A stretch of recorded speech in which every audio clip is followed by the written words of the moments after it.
Michael, really appreciate your time. I mean, given the nature of allegations, which has been raised by none other than the Canadian Prime Minister himself, and Washington, of course, saying that they are closely coordinating, but the larger question is, did he really jump the gun? Should he have actually made these allegations on the floor of the House? Well, certainly, Prime Minister Trudeau took several risks when he decided to go public. One reason is that, of course, he's jeopardized the relationship with India. I think that the bilateral relationship would not be nearly as tense had he not gone public, though, of course, there were considerable tensions even before.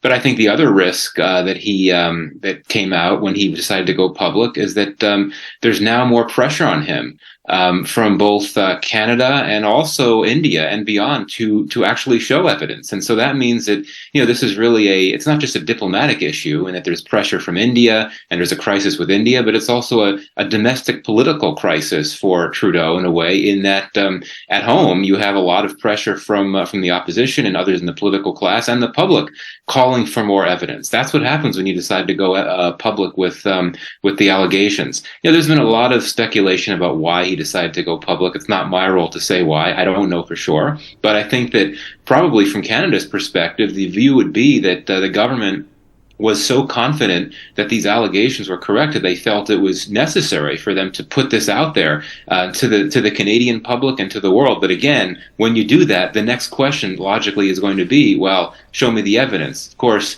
I think that the Canadian government, like most governments, would be reluctant to actually put evidence in the public sphere just because that could compromise intelligence tactics and so on, and you need to be very careful in that regard. But yeah, I mean, he is in a tough spot, though indeed, because of Canada's close relationships and alliances with the U.S. and the other Five Eyes allies, he's going to get a lot of sympathy and he's going to get a lot of solidarity from a number of key partners. But indeed, the U.S. and the other Five Eyes partners need to be very cautious how they go about this, because they all view, or for the most part, they view India as a critical partner. Yeah, because they are trying to make it sound like a bilateral issue. Yes, if there is indeed an evidence, as is being hinted by the Five Eyes, the question is that it puts onus on all these Five Eyes countries to put those evidence in the public domain. Right, that's true. But again, I think that any of these governments, not just the Canadian government, would be a bit reluctant to actually put evidence out there because of the what I had said before, not wanting to compromise the methods that were used by intelligence agents. It's all very sensitive, for sure. But yes, this is the risk that Trudeau took by going public, that there's now going to be a lot more pressure. Now, we know that there have been some reports that I find credible, that when President Biden was in New Delhi for the G20 summit, that he brought up this issue with Prime Minister Modi when they met.